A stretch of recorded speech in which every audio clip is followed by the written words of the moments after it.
The night was as black as ink, and the rain poured relentlessly, turning the highway into a treacherous river. Jack Mitchell, a seasoned trucker, gripped the steering wheel of his 18-wheeler, navigating through the storm with unwavering determination. He had driven countless miles in all sorts of weather, but this night was different. As the rain battered his truck and the wind howled, he couldn't shake the eerie feeling that something was amiss. It was on a desolate stretch of road, far from any sign of civilization, that he saw her, a young woman soaked to the bone, standing by the side of the road. Her long, dark hair clung to her face, and her tattered dress flapped in the wind. Jack felt a pang of sympathy and pulled over to offer her a ride. And the woman climbed into the cab, her pale face barely visible in the dim light of the dashboard. She spoke softly, introducing herself as Emily, a name that sent shivers down Jack's spine. As they drove in silence, Jack couldn't help but notice her icy stare, her eyes reflecting an otherworldly fear. He decided to break the silence, asking her where she was headed. "I'm just trying to get home," she replied in a trembling voice. "I've been walking for miles in this storm, and I couldn't find a ride until you came along." Jack's curiosity grew, and he asked Emily to share more about herself. She hesitated, but then she began to speak. She recounted a tragic tale about her family, who had perished in a car accident on this very road several years ago. Emily claimed to have been spared, but ever since that fateful night, she had been haunted by their restless spirits. Jack tried to reassure her, but he couldn't shake the feeling that something was deeply wrong. The road seemed to stretch on forever, and the rain showed no sign of letting up. As they continued, he noticed strange marks on the back of Emily's hand, strange, ancient symbols that he couldn't decipher. The truck rumbled on, and Jack's unease grew. Emily's story was chilling, and her presence was unsettling, but he couldn't abandon her in the storm. Hours passed, and they approached a dilapidated, long-abandoned motel on the side of the road. "Could you drop me off here?" Emily asked, her voice quivering. Relieved to end the strange encounter, Jack pulled the truck to a stop. He helped Emily down, and she disappeared into the darkness, leaving him with a feeling of foreboding. As he drove away, he couldn't help but look back in the rearview mirror. The motel's neon sign flickered to life, casting an eerie glow, and for a fleeting moment, he saw Emily standing in the pouring rain, her hair obscuring her face. Jack couldn't shake the memory of Emily, the hitchhiker with the haunted past. He continued his journey, but a growing sense of dread gnawed at him. He drove on for hours, the storm finally relenting. However, as the night wore on, he felt a presence in the truck with him, an inexplicable weight in the air. The radio crackled with static, and the truck's interior lights flickered, casting eerie shadows on the dashboard. Jack's heart raced as he realized that Emily had left something behind. He glanced at the passenger seat and saw a rain-soaked book, a weathered diary filled with sketches of symbols and cryptic writings. Curiosity got the better of him, and he opened the diary. The pages were filled with Emily's frantic scrawls detailing her encounters with malevolent spirits that tormented her. The symbols on the back of her hand were protection against these dark entities, and Emily believed that they were drawn to her like moths to a flame. As Jack read further, he realized that Emily's tale was more sinister than he had ever imagined. The spirits she spoke of were not her family, as she had claimed, but malevolent entities that fed on the fear of the living. The diary contained desperate pleas for help and accounts of the apparitions that had haunted her on the road. His heart pounding, Jack focused on the road ahead, but the eerie presence in the truck intensified. Shadows moved in the corners of his vision, and a cold chill crept over him. He couldn't see Emily, but he could feel her torment and fear. Desperate to escape the supernatural grip that seemed to tighten around him, Jack decided to return to the abandoned motel. He hoped to find answers and put an end to the haunting. The motel loomed ahead, its neon sign still flickering, as if mocking him. He parked the truck and cautiously entered the decrepit building, the diary clutched tightly in his hand. In the lobby, he discovered old newspaper clippings about a tragic car accident that had claimed the lives of a family on that very road. The accident had been caused by a reckless truck driver who had left the scene and was never found. As Jack pieced the puzzle together, he heard Emily's voice echoing through the empty halls of the motel, a haunting lament filled with sorrow and anger. He followed her voice, trembling with fear, until he reached a room at the end of the corridor. Inside the room, he found a mirror covered in strange symbols, and as he looked into it, he saw Emily's reflection. But not just hers. He saw the apparitions, the malevolent spirits that had tormented her, swirling around her like a sinister dance. With a sinking feeling, Jack realized that he was trapped in a nightmarish dimension, surrounded by vengeful spirits who sought retribution for their untimely deaths. He had unwittingly become a part of Emily's twisted world, where the dead and the living were forever entwined. The room grew colder, and the walls seemed to close in on him. Jack desperately clutched the diary, his only link to the living world. The chilling and suspenseful twist he had hoped to escape now held him captive, his fate intertwined with Emily's in an otherworldly nightmare.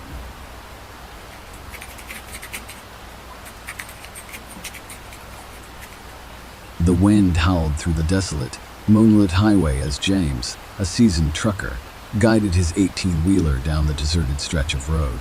The weight of the cargo, the monotonous hum of the engine, and the never-ending darkness were his only companions on this never-ending journey. It was supposed to be a routine haul, but something felt off tonight. A pervasive sense of unease hung heavy in the air, and the hairs on the back of his neck stood on end. The radio crackled to life, filling the cab with a burst of static before a voice emerged. "Truckers, be on the lookout for a woman in a white dress," the dispatcher said. "She's been seen wandering these roads at night, and nobody knows how she got here." James frowned, dismissing it as just another tall tale. He had heard plenty of ghost stories from other truckers during his years on the road, but they were just that, stories. Hours passed, and James was deep into his journey when he spotted something in the distance. It was a figure, a woman in a flowing white dress, walking along the side of the road. He slowed his truck, trying to make out more details, but her face remained hidden in the shadows. With a sense of duty, James pulled over, thinking she might need help. As he stepped out of the cab and approached the woman, a shiver ran down his spine. The night had grown eerily quiet, and the woman's face was obscured by a curtain of dark hair. "Ma'am, are you all right?" he called, but she didn't respond. James reached out to touch her shoulder, and as his fingers brushed her, a shock of freezing cold raced up his arm. He recoiled in alarm. The woman turned her head, revealing hollow, lifeless eyes that stared into his soul. Her lips parted, but instead of words, a guttural, otherworldly sound emanated from her. James stumbled back, a growing terror clawing at him. He rushed to the truck and slammed the door shut, his heart pounding like a drum. He tried to drive away, but the engine refused to start. Panic consumed him as he watched the woman draw closer, her gait a disturbing mix of fluid grace and unnatural disjointedness. She reached the truck, her cold, ghostly hand gripping the window frame. James fumbled for his phone, praying for a signal, but the screen remained blank. He could hear her labored breathing, like a whisper from the grave, as she leaned closer. In that moment, James remembered the warnings from fellow truckers about the phantom woman in white. It wasn't just a story. She was real, and she was here.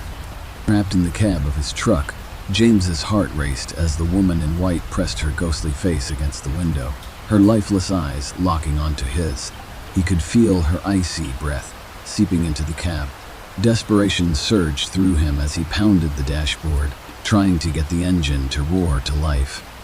The woman's spectral hand clawed at the glass, leaving frosty trails in her wake.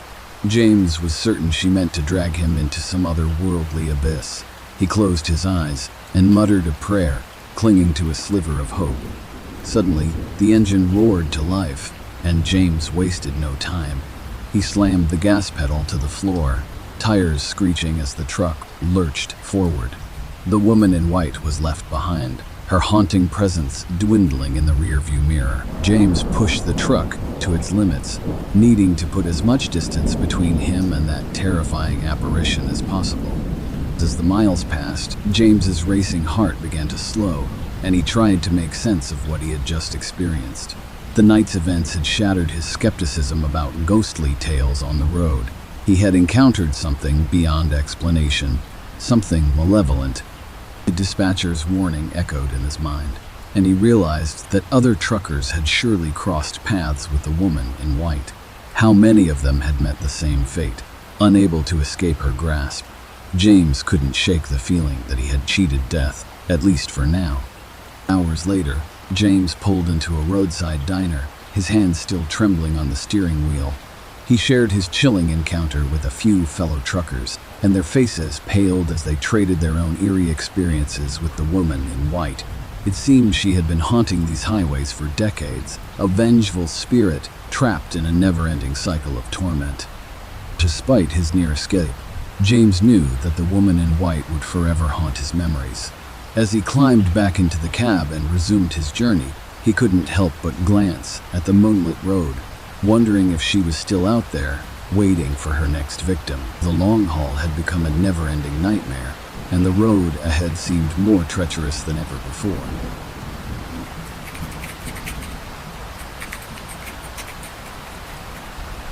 The night was pitch black, and the rain pounded against the windshield of Jack's rig as he navigated the lonely stretch of highway. The only sound in the cabin was the soft hum of the engine and the occasional crackle of the CB radio. Jack had been a trucker for over a decade, but this desolate route was new to him, a shortcut suggested by a fellow driver. He couldn't help but feel a sense of unease as he continued down the winding road, surrounded by thick woods. The rain showed no signs of letting up, and the darkness outside seemed impenetrable. Jack's knuckles turned white as he clenched the steering wheel. He'd heard stories about this road, tales of strange occurrences and ghostly sightings, but he dismissed them as superstition. After all, he was a rational man, and he didn't believe in such nonsense. Suddenly, the CB radio came to life with a burst of static, followed by a voice crackling through. "Breaker 19, this is the Ghost Rider. You out there, Jack?" Jack's heart skipped a beat. "Yeah, Ghost Rider, this is Jack. What can I do for you?" The voice on the other end was hoarse and eerie. "You're on the Devil's Highway now, Jack. Keep your eyes peeled and your wits about you." Jack scoffed at the warning. "I don't believe in all that superstitious nonsense. Just another dark road." The Ghost Rider's voice grew more urgent. "Don't be so sure, Jack. I've seen things out here, things that defy explanation. You might just change your mind." Jack brushed off the warning, muttering to himself about crazy trucker talk. But as he continued down the road, he couldn't shake the feeling that something was watching him from the shadows of the woods. The rain continued to pour, and the fog thickened, making it nearly impossible to see more than a few feet ahead. Jack's unease grew with each passing mile. He noticed strange symbols etched into the trees along the road, and he couldn't help but wonder about their significance. As he rounded a bend, his headlights revealed an old, abandoned gas station up ahead. Jack decided to pull over, hoping to grab a hot cup of coffee and take a moment to collect himself. The place was in shambles, the windows shattered, and the walls covered in graffiti. Inside, he found a dusty, half-empty coffee pot, still warm. Just as he was about to pour a cup, a chilling wind blew through the broken windows, extinguishing the overhead lights. Jack's heart raced as he fumbled for his flashlight. In the dim glow, he saw movement in the shadows. Whispers echoed through the air, and he heard his name whispered by an eerie, disembodied voice.